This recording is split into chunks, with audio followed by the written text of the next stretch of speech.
onde você vai, se está perdido sem Jesus. Falar do Way Out é fácil, né? É muito fácil falar da banda Way Out, que fez parte das nossas vidas diretamente e fez parte de muitas vidas, né? Indiretamente, a gente tem bastante relatos, tem bastante informações de pessoas que, né, receberam de Deus, voltaram para Cristo. Isso é gratificante, né? E a nossa história começa há muito tempo atrás, né? Começa lá em 1987. Faz tempo, né? Lá a gente tinha produzido essa fita cassete. Para quem não sabe, fita cassete é essa fita aqui, onde gravava as músicas, né? Bom, no início de tudo, a gente não se chamava Way Out, né? Way Out foi um nome que veio depois. O início de tudo foi através de um festival de música, né? E a gente acabou participando e ganhou esse festival. A gente reuniu ali eu, Pablo, Alan e Luiz Cláudio, e a gente acabou ganhando o festival. E aí a gente pintou a ideia de formar a banda, e o nome inicial era Voz do Senhor. Bem diferente, né? Voz do Senhor. E aí a gente começou a fazer nossas gravações caseiras. Aqui é uma fita cassete, né, onde a gente gravava algumas músicas ali e fomos aprimorando, né? Gravando, fazendo gravações caseiras. Era legal beça. Ficava às vezes ali no quarto, a gente se apertava todo ali para gravar. Tinha histórias, né? Que não podia fazer, passar carro na rua, alguém fazer barulho, cachorro latir. Tinha que estar toda hora voltando. E depois a gente gravou também na locadora do mesmo Pablo ali, né? Ele tinha um espaço na locadora dele, aos domingos fechava. Então a gente aproveitou esse espaço, aproveitava esse dia para gravar. E depois a gente passou o nome para Essência. De Voz do Senhor a gente mudou para Essência. Gravamos também algumas cassetes, inclusive essa daqui também está gravado com o nome Essência. E ali a gente foi adquirindo experiência e saía para tocar em algumas igrejas. Era uma coisa muito legal. E aí depois veio essa aqui. Essa aqui a gente foi para o estúdio em 1993. O primeiro estúdio que nós fomos em Niterói para gravar 3 músicas. Gravamos lá, deixa eu ver se eu lembro aqui. A gente gravou lá, foi Johnny Boy, tá aqui como a número 2. Gravamos lá Um dos Seus e gravamos lá Não Vale a Pena. Essas 3 músicas. Inclusive, no ano seguinte, 1994, nós fomos para um festival nacional em São Paulo. E lá a premiação era uma guitarra no primeiro lugar, ou um teclado, não me lembro. Acho que era uma guitarra ou um teclado no primeiro lugar. A bateria no segundo lugar, terceiro lugar, aí a guitarra ou o teclado, né? Vice-versa. E depois as outras premiações. E nós não tínhamos bateria, né? Eu, no caso, não tinha bateria, só tinha ali os pratos, o pedal do bumbo, baqueta, essas coisas, mas a bateria mesmo a gente não tinha, a gente ensaiava na igreja. E a gente precisava de um local nosso, né? Próprio para poder ensaiar mais tempo, tal, com mais tranquilidade, né? Mais liberdade. E aí a gente participou desse festival e lá colocamos nossas 3 músicas, porque quem ficasse entre os 10 primeiros gravaria um CD, porque era um festival no Brasil inteiro, tinha gente do Sul, tinha gente própria de São Paulo, nós do Rio de Janeiro, gente de Minas Gerais, do Espírito Santo, tinha de toda parte. E a gente conseguiu colocar as 3 músicas que nós mandamos, as 3 músicas foram aprovadas para participar lá do festival. E ali nós ficamos, acho que em 2º, 4º e 5º lugar. Ou seja, nossas 3 músicas entrariam no CD e nós ganhamos então a bateria, porque o segundo lugar era a bateria. Inclusive foi em maio, é 1º de maio, até o dia que o nosso querido Ayrton Senna, né, teve aquele acidente, e a igreja lá que estava promovendo era a igreja que a irmã dele fazia parte. E aí naquele dia foi um dia de comoção muito difícil, né? e o festival teve que acontecer ainda no dia seguinte, mas foi difícil. Mas nós voltamos lá e teve a marcha para Jesus, e nesse tempo eu aproveitei e trouxe a bateria para aqui, para nossa cidade. Nós começamos a ensaiar tal, e aí durante muito tempo a gente foi fazendo, né, nossas apresentações, né, ia nas igrejas, participava de outros festivais e tudo mais, mas o nosso interesse era gravar um CD. Essa era a nossa intenção. E cerca de, no caso aqui, esse festival foi em 94, em 97 nós gravamos o nosso CD, né? O nosso primeiro CD chamado Ilusões, que é a primeira música, né? Primeira música aqui desse CD. E nesse CD aqui Deus abriu muitas portas para nós. A gente gravou pela Santuário e realmente foi um tempo muito bom, um tempo proveitoso, um tempo de alegria para nós, e realmente a gente sente saudade desse tempo, valeu a pena. E depois, cerca de 3 anos depois, no ano 2000, gravamos esse daqui no estúdio Urca, no Rio de Janeiro, através do produtor Eduardo Sherman. Vencedor, CD Vencedor, gravamos no ano 2000. E depois, aqui mesmo na nossa região, entramos em estúdio novamente e gravamos aqui o nosso terceiro CD. Já em 2004 gravamos este CD, e ficou muito legal. CD tudo novo. Então tem várias histórias engraçadas, várias situações que passamos que só tem muitas lembranças boas, né? Isso vale a pena a gente relatar, e vale a pena fazer esse registro. Bom, a formação inicial do Way Out era eu na bateria, Luiz Cláudio no teclado, Alan no baixo e vocal, e Pablo na guitarra e vocal. Pablo e Alan eram os compositores, né? Ainda são, né, compositores. Mais tarde, né, veio o Luiz Paulo, veio para somar muito a gente, né? Aquela voz poderosa dele, e também com o violão. E aí realmente formou um quinteto ali maravilhoso, né? Nós fomos muito agraciados, e naquela época a oportunidade maior era em rádios, né? E aqui nós tínhamos aqui o nosso amigo Júlio César, e ele sempre foi locutor de rádio, sempre organizou eventos, e nós estávamos sempre presentes, né, em entrevistas, em shows que a rádio promovia, também em TV. Ele tinha um programa na TV também, chamado Toque Jovem, era o mesmo programa que tinha na rádio, ele também fazia de TV. E a gente também estava sempre participando ali, ele sempre realmente nos ajudou bastante. É um amigão, hoje é um pastor, é um grande amigo e um servo do Senhor fiel. E nós saímos muito, né? Saímos direto aí para tocar, principalmente em igreja e em eventos também fora de prefeitura. Acontecia muitos eventos naquela época também de rádio, né? As rádios faziam muitos shows, e nós aqui na região dos Lagos estávamos, acho que até à frente do nosso tempo, né? Talvez até enfrentamos alguns preconceitos por isso, porque lá em 1990 e poucos, né?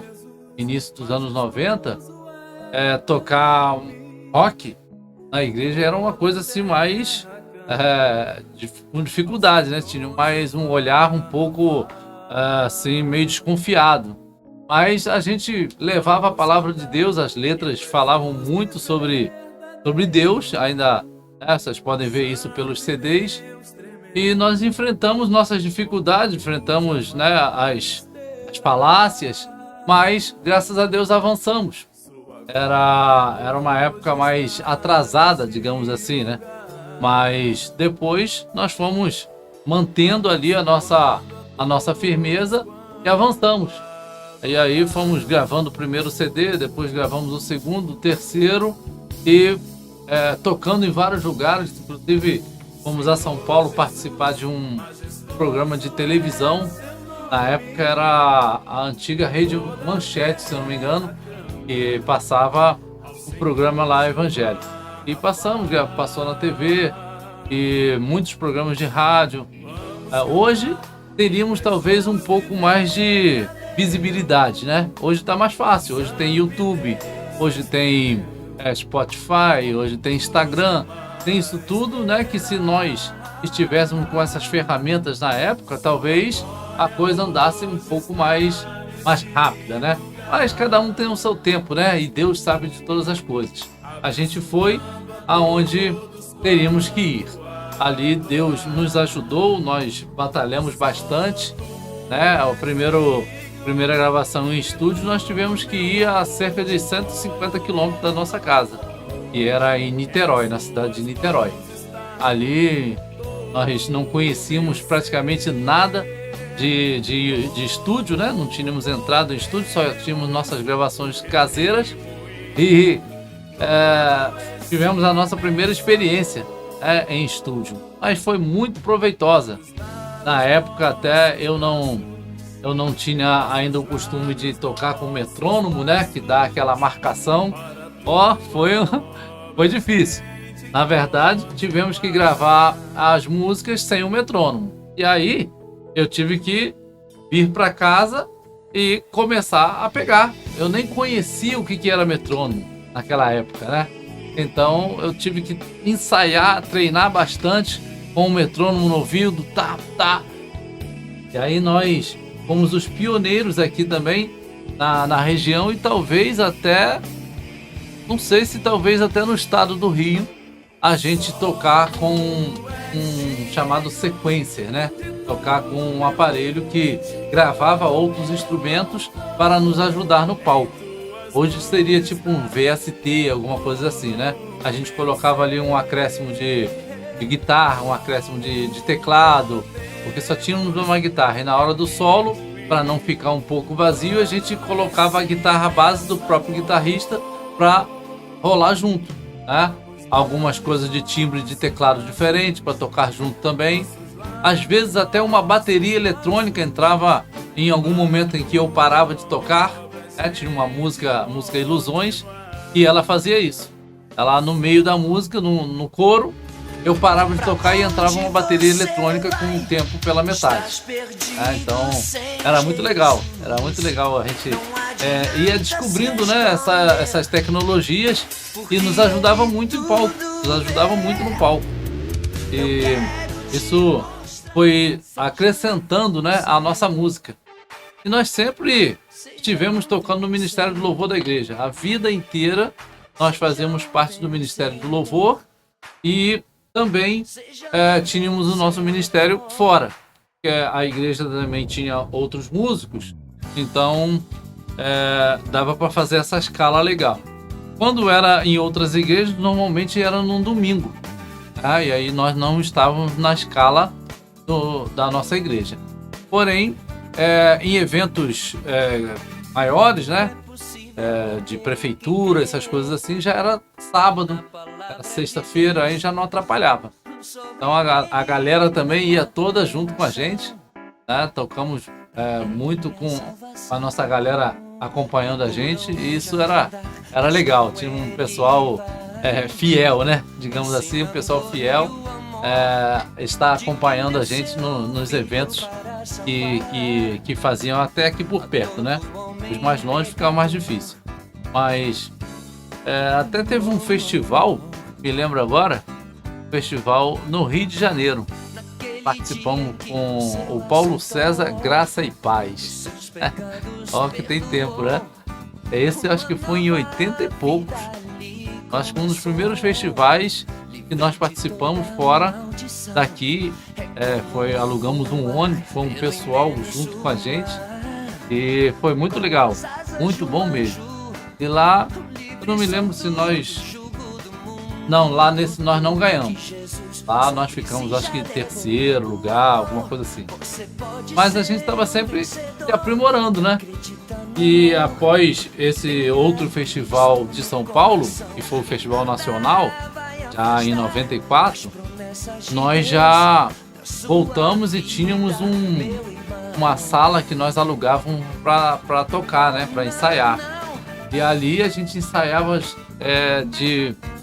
chegávamos mais ou menos 8 da noite, 7, 8 da noite, e íamos às vezes até às 3 da manhã, ensaiando segunda, terça, quarta, quinta, sexta, sábado, de manhã, e íamos tocar no evento no sábado à noite. Então ensaiávamos praticamente ali de 8, 9 horas da noite, quando não tinha culto, né? Quando tinha culto era após o culto. Acabava o culto 9h30, 10 horas, assim a gente estava lá. Era um local mais afastado de moradores, né? Então não tinha dificuldade com o barulho, né? Do som lá dos instrumentos. Então a gente ensaiava a semana toda e bastante tempo, né? Praticamente ali no mínimo de 9 até 1 da manhã. Quando tínhamos um compromisso mais apertado, aí a gente estendia um pouco mais o ensaio.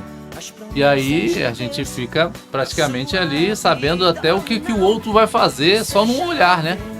Então um olhava para o outro, já sabia o que ia fazer, se a nota ia dar fora do tempo, se ia fazer uma parada, se ia segurar, se ia avançar. Já sabíamos, porque a gente fica muito entrosado, né? Muito entrosado um com o outro. E isso também nos dava muito entrosamento pessoal também, né? Era uma coisa muito legal, uma comunhão muito boa.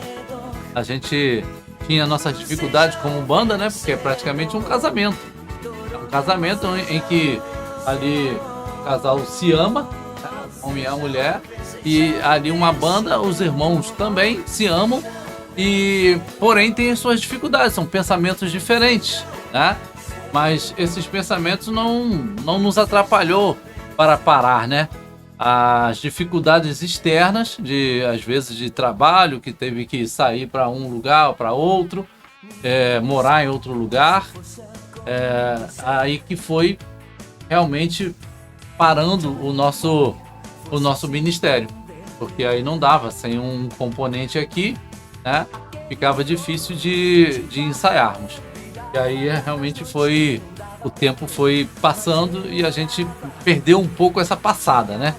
Mas levamos aí praticamente, eu acho que uns 15 anos tocando direto.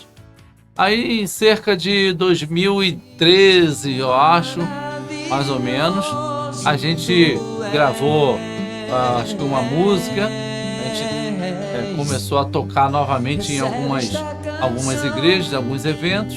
E aí em 2015 nós fomos para um estúdio novamente e gravamos 2 músicas. Gravamos a música, mas não gravou nenhum CD, nenhum single, nada disso. Só gravamos e ficamos com essas músicas com a gente. A música Te Adorar, que é o Luiz Paulo que canta, e a música Andar Contigo, que aí é o Pablo que canta. Todas as 2 ficaram muito boas, muito modernas, muito atuais naquele ano, né? Foi 2015. Tocou na rádio algumas vezes também, mas a gente não conseguiu realmente avançar com a banda novamente. E acabou ficando-se que ninguém disse que acabou, mas também a gente não deu continuidade. Como nós temos uma amizade muito boa, né, entre nós, isso, de vez em quando a gente senta, se reúne, bate um papo. E gravamos, eu acho que na pandemia, fizemos um acústicozinho de brincadeira aqui na minha casa e colocamos no nosso canal. Temos um canal no YouTube, né, da banda Way Out, você pode procurar lá, Way Out Músicos. E aí a gente lá colocou todas as músicas, inclusive as músicas das fitas cassete. Coloquei para registro, né? Colocamos lá para marcar lá o tempo. Se vocês forem dar uma olhada lá, não se atenham à qualidade do som, né? Porque aquelas são as músicas que gravávamos num radinho, totalmente sem nenhum aparato, né? Então era só para manter o registro, né, dessas músicas nossas, já numa plataforma, né? E depois colocamos os CDs, as músicas dos CDs estão todas lá, os 3 CDs. E tem também clipes que a gente gravou aqui, nosso mesmo, estão lá no nosso canal. Dá uma olhadinha lá para você ver o nosso material. E aí, essas músicas que gravamos em 2015 estão lá também. Estão colocadas lá. Lá no canal também tem alguns vídeos, alguns eventos que a gente participou, alguns shows, né? Estão lá também para que você possa curtir e ser guardado para a posteridade. E é legal essa recordação que a gente traz para guardar, porque a banda foi um marco importante tanto para nós como componentes e acredito também para aqueles que nos ouviam.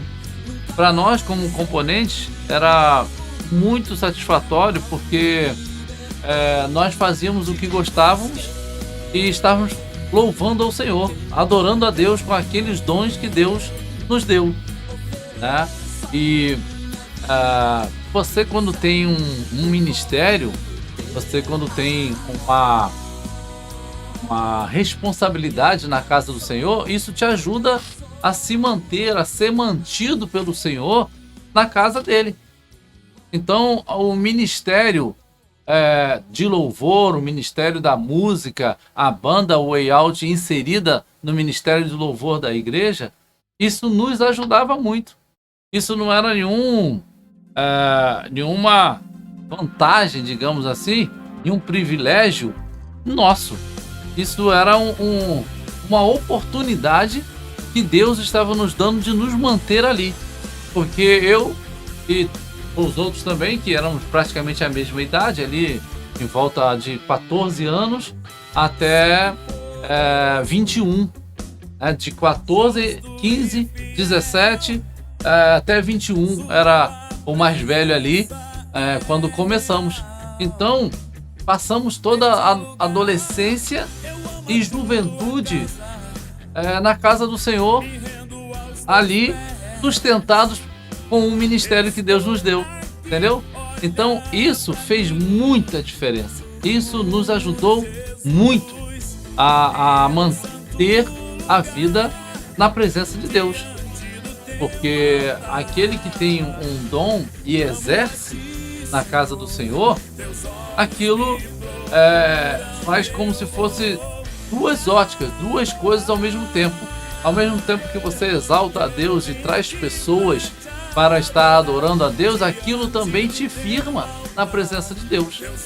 Então, uma coisa que nós priorizávamos bastante era estarmos no ministério de louvor. Estarmos ali ensaiando o ministério de louvor na igreja, o ministério local, né? Isso para nós era inegociável, né? Quando tinha a nossa escala fora, a nossa agenda fora, melhor dizendo, nós pedíamos para não estar na escala, para poder cumprir com o nosso ministério também. E assim fazia. Ficava o outro ministério assumia e nós íamos fazer a nossa agenda. Isso era por quase 20 anos, né? Uns 15, 17 anos, nós fizemos isso direto. Isso foi realmente de muito valor para cada um de nós. E hoje nós olhamos com saudades, né? Olhamos com saudade para aquele tempo. É um tempo de alegria que a gente teve, né? E através disso nós tivemos muitas oportunidades de tocarmos com grandes nomes, né? Da música evangélica brasileira. Os nomes todos dessa época aí, nós abríamos os shows e tocávamos juntos com eles a todo momento. Seja aqui na região dos lagos, seja fora daqui. Tocamos muito. E isso nos dava uma visibilidade, né? Porque você sempre estava em shows em que aquele grande nome estava ali para se apresentar e nós estávamos participando. E graças a Deus, sem falsa modéstia, não deixávamos a peteca cair, vamos dizer assim, né? A gente tinha um bom entrosamento, um bom know-how e ficava num nível muito bom, tanto a nossa apresentação quanto a própria banda oficial, né? A banda conhecida, né? Que iria se apresentar no final. Então isso recebíamos muito elogio, recebíamos muitos pedidos de agendas, né? Eram formadas ali após os shows e cada show que fazíamos eram tantas agendas a mais que conseguíamos. E cada igreja que conseguíamos com essas agendas e até fora das igrejas também, mais outras igrejas vinham. E isso cada vez nos animava mais. E Deus era engrandecido através das nossas músicas, através de nossa apresentação, porque nós não nos apresentávamos, não tínhamos ali, não cobrávamos, né, para ir em tal lugar. A única coisa que a gente pedia era a locomoção. E se tivesse um lanche, teve. Se não teve, cada um comprava o seu depois, estava feliz da vida. A gente até esquecia de anunciar os CDs, que na época, né, vendia era através de CDs, não eram músicas online como tem hoje, né? Através das plataformas. Não era assim, era o CD mesmo que a gente anunciava e vendia logo depois do show, ou até mandávamos a caixa de CD e a pessoa lá se encarregava de vender e nos dá o valor. E muitas vezes acontecia que a pessoa vendia os CDs todos, mas não nos dava o dinheiro. A gente não era muito ligado nisso, aliás, não era ligado nada nisso. Não tínhamos o nosso foco nessa área, mas nos ajudaria bastante, né? Porque o CD custava, né, um dinheiro, como hoje também se custa de você fazer um bom trabalho, né, de gravação. E qualquer valor que entrasse nos ajudava para continuar, né, para a manutenção de nossos instrumentos, para tudo, né? E porque a gente nunca conseguiu ficar longe do nosso trabalho secular, viver só da banda, nunca conseguiu isso, porque precisava que a coisa andasse bem, né, com vendas de CD, com shows cobrados, digamos assim, mas a gente nunca formalizou nada disso para dificultar a nossa ida ao local, né? Não tínhamos essas dificuldades. Se tivesse uma oferta para nos abençoar, maravilha. Se não tivesse, estávamos lá da mesma forma. Nosso prazer era louvar ao Senhor, como ainda é, né? Nosso prazer é louvar ao Senhor. Tem umas histórias engraçadas também, né? Uma delas é no festival Graça e Paz, que a gente participou no Rio. Era um dos primeiros festivais que a gente ia fora da nossa cidade, né? Ali ficava cerca de quase 200 quilômetros distante da nossa cidade. E lá nós não ganhamos o festival. E nós tínhamos ido com acho que 1 ou 2 ônibus de pessoal que foi acompanhando a gente, né? E aí a mãe do tecladista, né, uma senhora maravilhosa, completou agora 80 anos de idade, muito vigor, ela comprou um troféu e deu pra gente, né, pra nos alegrar, que a gente saiu um pouco triste, né, ali, acho que a gente ficou em terceiro, se eu não me engano, lugar ali. E aí eu sempre aquela informação, não, acho que vocês ganharam, que o juiz deu isso para ele, deu aquilo pro outro, favoreceu, aquela coisa toda, enfim. Aí nós éramos jovens, bastante jovens naquela época, né? Estou falando de 1989, mais ou menos. Aí ela comprou um troféu e deu pra gente para alegrar o nosso dia ali. Realmente isso foi marcado, esse ato de carinho dela, da preocupação ficou marcada. Um outro foi aquele festival lá de São Paulo, e esse já foi uma coisa mais complicada. Na época saiu assim muita gente dizendo com revelação para que a gente não fosse, que ia acontecer acidente na estrada com o ônibus, aí já seria ônibus de linha, né? A gente não foi com o ônibus nosso alugado para lá, foi só a banda mesmo e acho que mais 1 ou 2 pessoas, inclusive meu pai, foi junto conosco nessa viagem.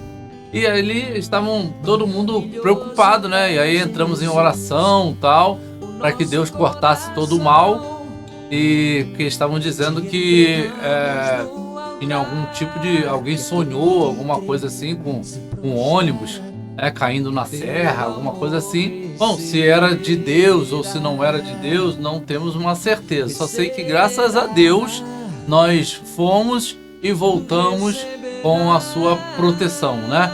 Se foi ele que tinha dado algum aviso, porque nós cremos nisso também, ele mesmo cortou, né? E entramos em oração, e aí foi esse festival que nós ganhamos a nossa bateria, né?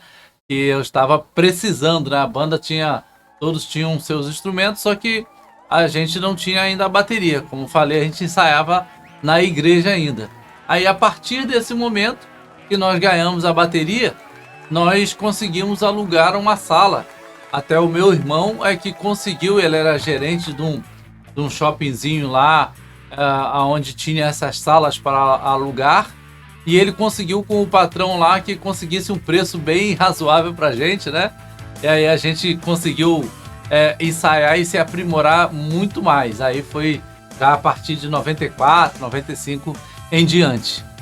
Foi muito legal, são histórias, né, que acontecem e a gente fica gravado na nossa mente, né? Agora eu me lembrei de uma história que nós fomos tocar numa casa de show em Cabo Frio, e ela era uma casa grande chamada Maison na época, em um espaço fechado, e tinha uma área aberta. E nesse dia o show foi no espaço fechado e a gente tinha colocado os nossos carros lá nessa área aberta. Aí acabou o show, fomos guardando os instrumentos todos, e eu peguei o meu pedal duplo, né, da bateria, do bumbo, e deixei assim no chão para guardar o resto do material. Acabei entrando no carro e saí, fui embora com o show lotado. Isso depois, né, no final do show. Aí vim embora. Quando eu cheguei em casa e fui abrir, tirar todos os instrumentos do carro, cadê o pedal do bumbo? Aí falei, meu Deus, deixei o pedal do bumbo lá no show. Aí nós fomos para o monte orar e fomos pedir ao Senhor que o Senhor nos mostrasse aonde estava o pedal, porque a gente não tinha condição, né, de estar comprando a todo momento instrumentos. Era caro e era difícil de achar. Era na época através de jornal que a gente tinha que ver aonde tinha um instrumento e ligar por telefone fixo. Não era como ter essa facilidade de internet hoje, né? Então, além da dificuldade financeira. E aí nós fomos para o monte orar e pedir ao Senhor que o Senhor nos mostrasse. Naquela semana, a rádio, chamada rádio aqui na nossa região, Rádio Sudoeste, nos convidou para uma entrevista sobre o nosso CD e tal, aquela coisa, né? A gente sempre estava tendo esse tipo de evento. Quando chegamos lá na rádio, eu vi o meu pedal lá na rádio. E aí eu perguntei, ela falou, nós trouxemos para cá para até anunciar aqui na rádio, se alguém tinha perdido, né? Porque alguém achou o pedal lá e devolveu aqui na rádio. Olha como é que Deus faz as coisas, né? E aí nós encontramos o nosso pedal. Eu falei, esse pedal é meu, a gente tinha perdido, estava orando ainda essa semana lá no monte para que Deus nos mostrasse onde estava, e agora Deus nos trouxe aqui.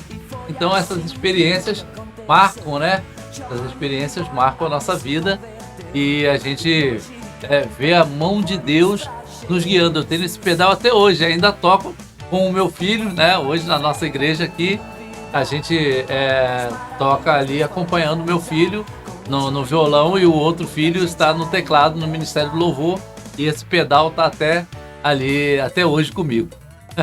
É um pedal guerreiro, né? E outras histórias que nós temos, estou me lembrando aqui, estou contando, estou lembrando as histórias. A outra história que eu tenho é um amigo chamado Marcelo Tomates. Tem tempo que eu não o vejo, muitos anos que eu não o vejo, mas de vez em quando a gente se fala. Eu mando um feliz aniversário para ele, ele manda para mim. em 1994. Olha que eu só tô contando coisas antigas aqui, hein? Ou 95, por aí, assim, acho que foi 94, 95.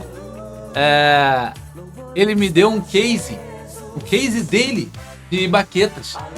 Eu ainda tenho esse case, Marcelo. Ela tá comigo ainda. Se você um dia assistir esse vídeo, esse documentário aqui da banda, nós estamos no ano de 2024. Olha, 1994, 2004, 2014, 2024. 30 anos. 30 anos atrás. E eu ainda uso esse case comigo. Tá comigo ainda inteiro. Tá lá funcionando e ainda usamos para guardar nossas baquetas ali na igreja. Então a gente guarda com muito carinho, né? E é muito legal. A gente fez várias amizades. Outros amigos que nós fizemos nessa época desse festival em São Paulo foi o Evandro Sudré, o nome dele. Hoje ele faz missões, né? Lá na África, faz missões em vários países aí. É um amigão, né? Um bonzão, servo de Deus. E tem outros, né? Lá de São Paulo que nós fizemos amizade. E nesse dia lá tava lá o Valtão, batera do Oficina G3. Até tirei uma foto com ele lá. Na época a Oficina G3 também estava já bem conhecido, né? 94, bem conhecido, mas não era ainda o Oficina G3 que é hoje, né? Essa explosão que foi o Oficina G3, né? Após eles ganharem mais amplitude nacional, né? Realmente uma banda maravilhosa. E então esses causos, né? Essas situações que acontecem, tanto de poder de Deus, tanto de manifestação de Deus, quanto de amizade, quanto de coisas engraçadas, isso tudo é um pacote que nos leva a adorar a Deus por esses momentos que nós vivemos, porque a vida é feita disso também, né? A vida é feita dessas coisas engraçadas que ficam na nossa mente, das amizades, das pessoas que Deus coloca no nosso caminho, né? De fatos que Deus promove em nossas vidas.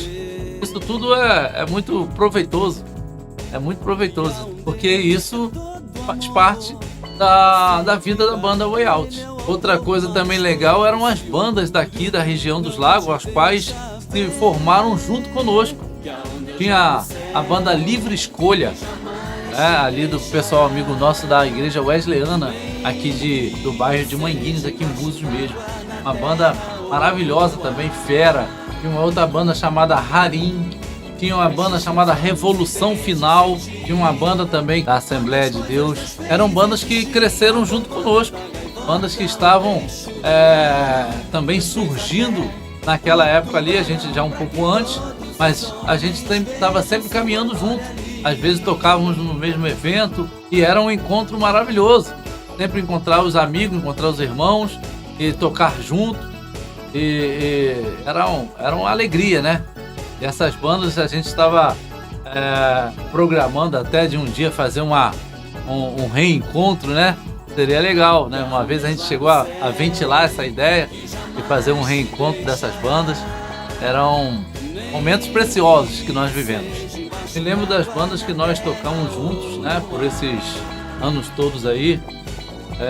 Banda Catedral, Novo Som, Oficina G3, Semeando, Aline Barros, Cassiane, Fernandinho, Fruto Sagrado, Sérgio Lopes, Carlinho Félix, agora também me lembro dele, e tantos outros, né, que agora não dá pra gente lembrar de cada um, né?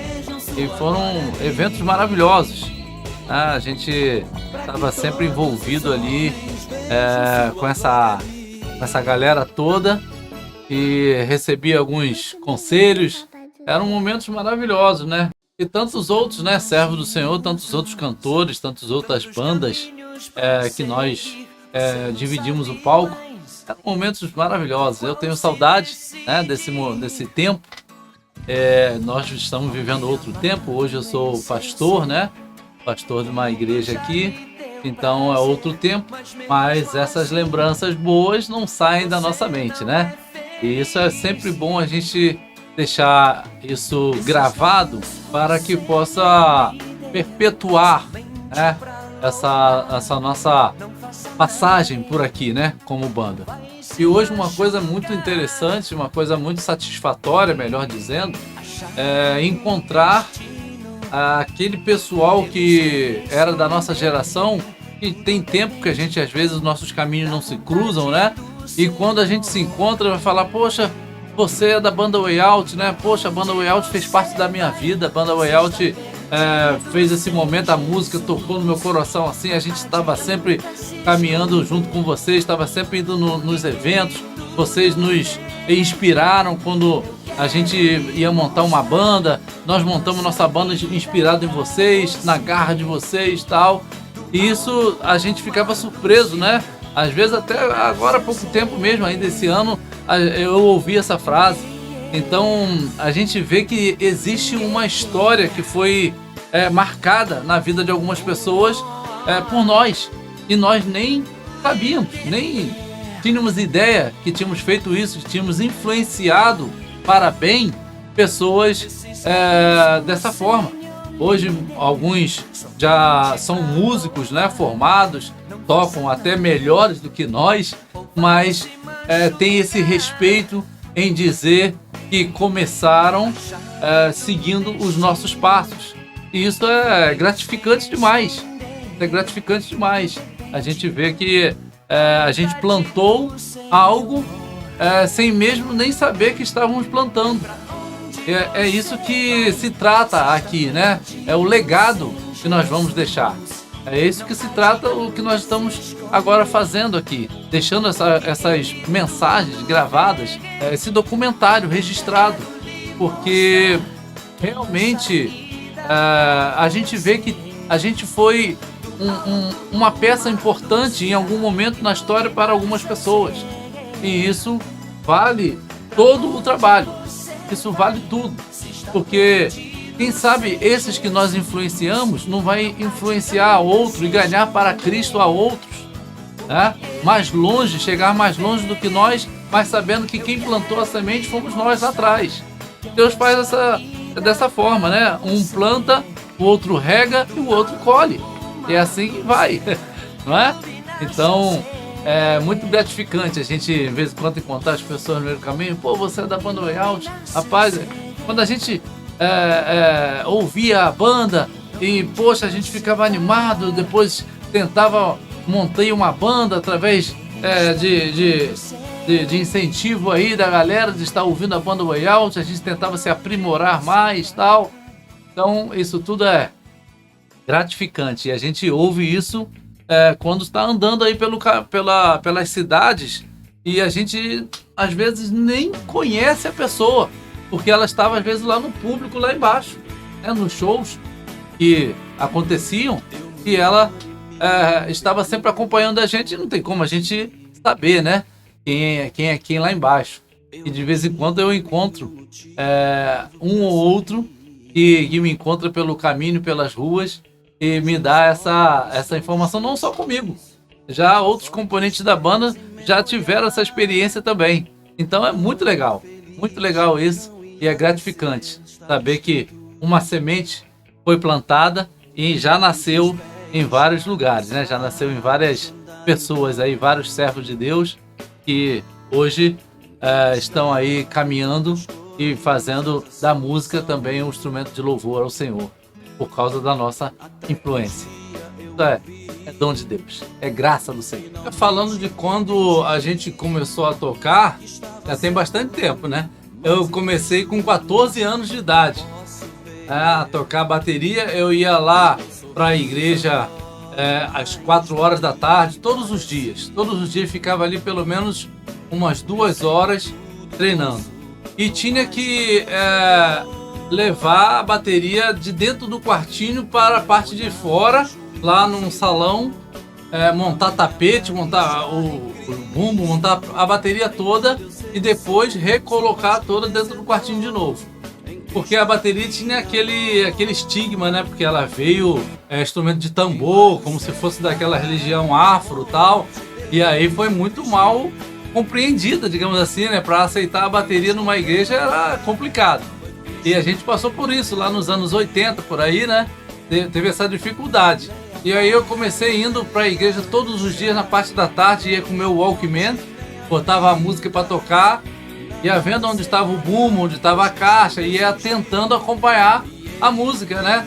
Aqui sem clique, sem nada, só com a música mesmo no ouvido para separar na mente ali, no ouvido, a bateria dos outros instrumentos para ir acompanhando. Porque naquela época a gente não tinha aula, né? Para você conseguir uma aula de bateria era em videocassete, era uma fita grande assim, que a gente tinha que ir a mais ou menos uns 100 e poucos quilômetros, que era no centro do Rio, para tentar achar.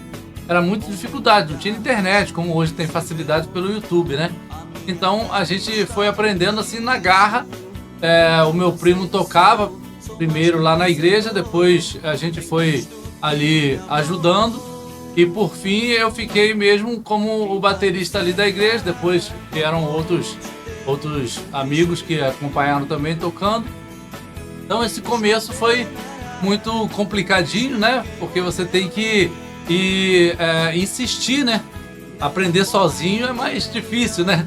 Mas a gente foi, Deus foi ajudando, e aí a gente, mais tarde, até naquela mesma idade ali, de 14 para 15 anos, foi que a gente acabou montando a banda mesmo, e foi tudo acontecendo ali.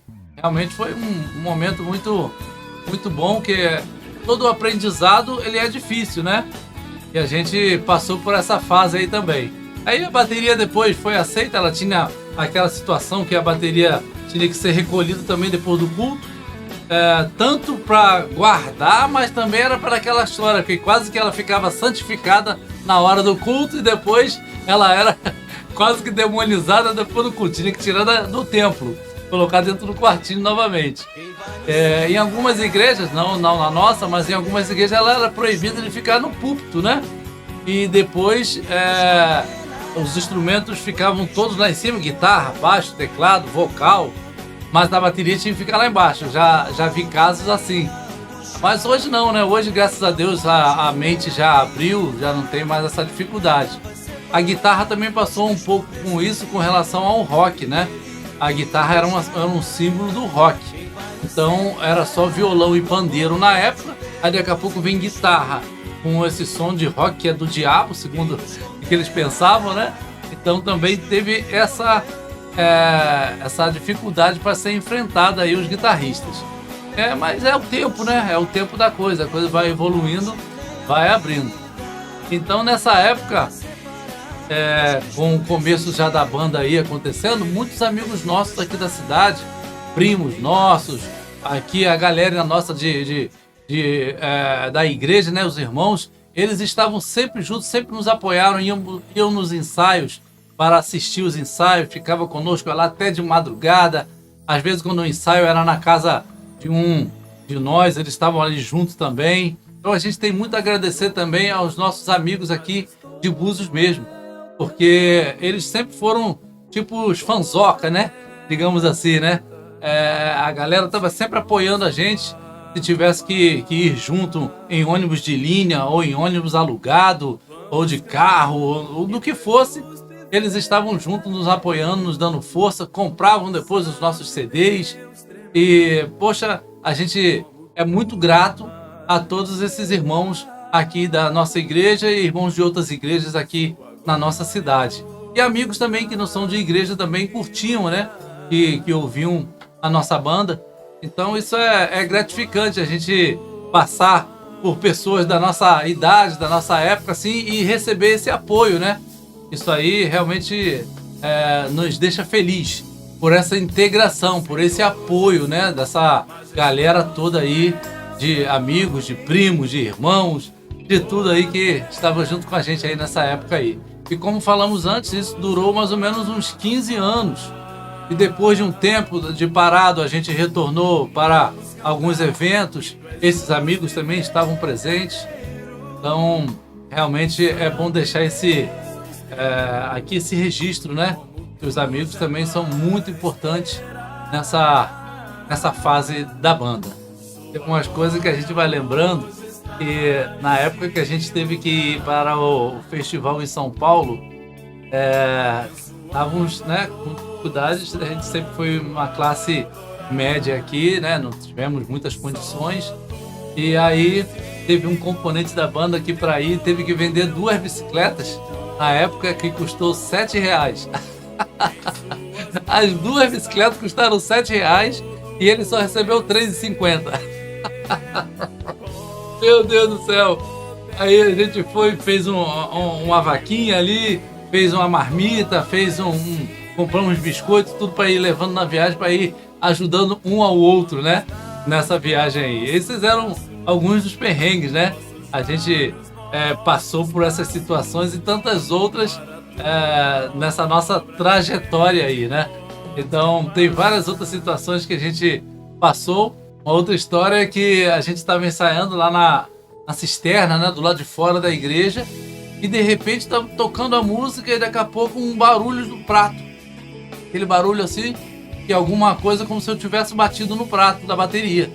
Quando fomos ver, uma pedra desse tamanho que alguém jogou do outro lado da rua, talvez por causa do barulho, né? Mas era de dia, o ensaio era de dia. Nesse dia a gente estava ensaiando na parte da manhã. Aí cacetou no prato que se bate na minha cabeça ou na cabeça de qualquer um de nós ali, ia ter um problema sério. O prato, quando fomos ver, a pedra estava no chão ali e cacetou no prato, e graças a Deus não aconteceu nada com nenhum de nós.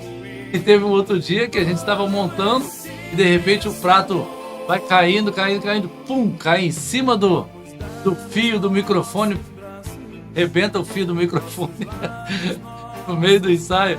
E teve outras situações que a gente enfrentou na nossa trajetória, que a gente acaba aos pouquinhos que vai lembrando. Então essas coisas vão guardando, né, na nossa memória. Então, falar da Banda Way Out é isso aí, é falar de comunhão, é falar de exercitar a fé, é falar de ministrar sobre as pessoas. A gente tinha um chamado pacote completo. O que era pacote completo?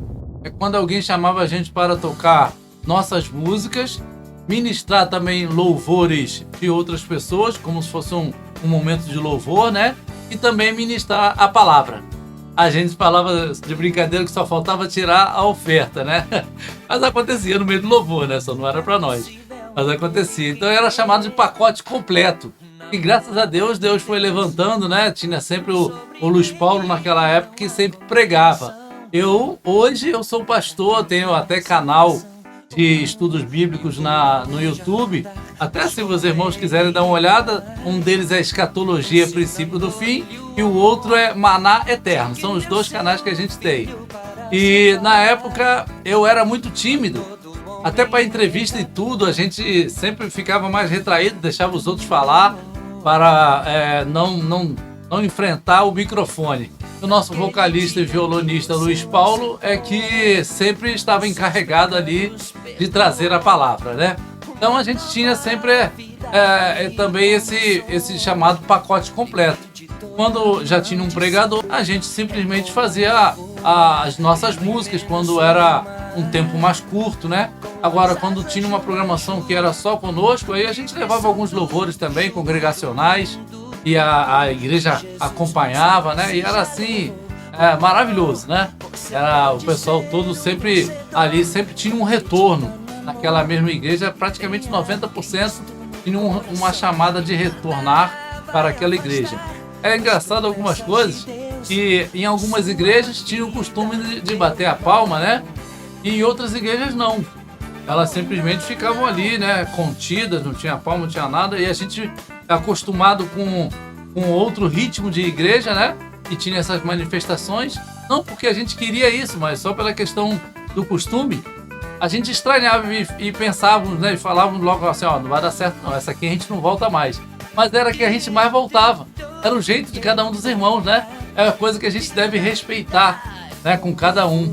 Eles têm aquela doutrina, são mais contidos, mas não quer dizer que não estão gostando. E a gente era chamado de volta várias vezes para aquela igreja. E outros também eram chamados de volta, que tinham também um pouco mais expressivos, né? No seu louvor, se movimentavam mais, batiam palma, davam glória, aleluia, tal. E outras eram mais contidas, mas todas elas serviam ao Senhor e tinham só esse momento de demonstração diferente, né? Então a gente às vezes se enganava, né? Que a igreja não respondia dessa forma, então a gente pensava que talvez eles não tivessem aprovado tanto assim, mas não era, era apenas o jeito deles. O que a banda Way Out representa para mim? Poxa, a banda Way Out é a banda do meu coração, né? A banda Way Out representa para mim a mão de Deus para me segurar na sua casa durante a minha adolescência, né? Durante a juventude, aonde a gente tem mais dificuldades, né? A gente tem mais ali oferecimentos do mundo, Satanás, e ali, através da banda Way Out, eu me mantive, né, na presença de Deus, porque a gente estava ali sempre com aquele ministério. A gente teve outros convites, tanto eu quanto outros componentes da banda, para tocar no secular, tocar na noite. Tinham muitos barezinhos aqui, músicos que funcionavam com bandas muito boas e que nos chamavam para compor, para tocar junto, mas a gente sempre entendeu que o altar não deve ser manchado, não deve ser também servir de escândalo. E eu estaria, digamos assim, no sábado, tocando no barzinho, aonde estaria aquela loucura acontecendo, e no domingo eu estaria no Ministério de Louvor. Para mim, isso não funciona, né? Ainda hoje, 2024, ainda entendo diferente, né? Muitos entendem como um trabalho, né? É a sua profissão. Eu não estou aqui para criticar quem entende assim. Eu entendo diferente, entendo que não dá para mesclar esse tipo de coisa, né? Porque alguns trabalhos não dá para você estar fazendo as duas coisas ao mesmo tempo, né? Estar na casa do Senhor e estar exercendo aquele trabalho ali. Algumas coisas não dá para fazer isso. Eu penso que é como se a gente fosse ao tempo dos levitas, lá tanto com Moisés quanto com Davi, e de repente a gente vê aquela ministração boa deles, no sábado no caso lá, né, deles, fazendo o serviço ao Senhor, e chega no domingo ou na sexta-feira anterior, a gente passa e encontra eles tocando num barzinho da época músicas cananitas, né? Músicas que não eram de louvor ao nosso Deus. Talvez não fosse nem de louvor a outro Deus, mas não era um ambiente e não era uma música que fosse direta para o Senhor, nosso Deus. E ali está a mesma pessoa que pega nos instrumentos para louvar ao Senhor e está pegando em outros instrumentos para estar tocando músicas seculares, aonde as pessoas podem se escandalizar com isso, né? Em ver você em dois ambientes diferentes, né? Inclusive tem uma coisa que muitos têm um costume, que é consagrar o instrumento ao Senhor. Nós também temos isso, compramos um violão, compramos uma bateria, compramos um teclado, a gente consagra ao Senhor e coloca na igreja para tocar. Aí muitos vão ter a ideia que esse instrumento não se pode tocar nenhuma outra música que não seja para o Senhor. Mas às vezes passa por cima disso e ele mesmo, que é a casa do Senhor, ele não toca com aquele instrumento consagrado as músicas do mundo, mas ele canta e ele toca em outros instrumentos a música do mundo. Às vezes músicas até consagradas, músicas até que não convém, né? Então, na verdade, temos que ter a ideia de que nós é que somos um instrumento que somos consagrados. Nós é que somos o ungido. O instrumento é ungido por causa de nós. Nós é que estamos ali, né? Então, não dá para você consagrar e fazer o instrumento mais consagrado do que você mesmo. Você não toca no instrumento da igreja música do mundo, mas toca em outro instrumento música do mundo. Fica um pouco sem sentido, né? Então, a gente tem um pouco desse pensamento um pouco mais centrado em cima disso, de que desde lá a gente negou as oportunidades, talvez até avançaríamos na área musical, pudesse ter outras chances aí, como vários cantores que sabemos saiu da igreja e ganharam o mundo, mas pode perder a sua alma, né? Como diz a palavra do Senhor. Que adianta ganhar o mundo inteiro e perder a sua alma? Então a gente não quis misturar as coisas, né? A gente negou a oportunidade porque não convém para nós o louvar ao Senhor num ambiente em que fazemos isso tanto na casa do Senhor ou em outros lugares, mas louvores direto ao Senhor. E esse comportamento nosso não era uma coisa imposta, né? Pastor, não era uma coisa imposta por ninguém. Era uma decisão nossa. Nós mesmos decidimos agir dessa forma. Então, o Way Out, para mim, era a representação disso tudo. E a gente tinha esse compromisso de mostrar que a nossa banda tinha um comprometimento com Deus. Porque nós somos a banda. Então, nós é que temos que ter o comprometimento com o Senhor, né? Para não haver ali aquela dúvida, né? Então, a banda Way Out representa para mim essa comunhão entre irmãos e comunhão de nós com Deus. E agradeço muito o tempo que Deus me permitiu estar ali junto com meus amigos, com meus irmãos, porque todos nós fazemos parte da mesma igreja, né? Hoje somos de igrejas diferentes, mas na mesma comunhão ainda, graças a Deus. E o Way Out, para mim, tem essa grande importância para que eu hoje ainda possa me encontrar na presença do Senhor, né? Porque acima de tudo está o Senhor, mas Ele utiliza, né? O Senhor se utiliza de ferramentas, e eu entendo que a banda foi uma ferramenta muito, mas muito importante na minha vida, para que eu ainda hoje estivesse trilhando os caminhos do Senhor. Hoje, como já falamos, somos pastor, temos nossos filhos, nossa esposa na presença do Senhor, e isso é toda uma trajetória. Isso não começa ontem, isso não começa de um dia para o outro. É toda uma trajetória, ensinamentos de nossos pais, ensinamentos de nossos pastores, exemplos de tudo aquilo que vamos vivendo, os nossos amigos que nós escolhemos andar juntos. E isso a gente vê a mão de Deus trilhando todo esse caminho conosco. E a banda Way Out está inserida nisso tudo. Pra onde você vai, se está perdido sem Jesus?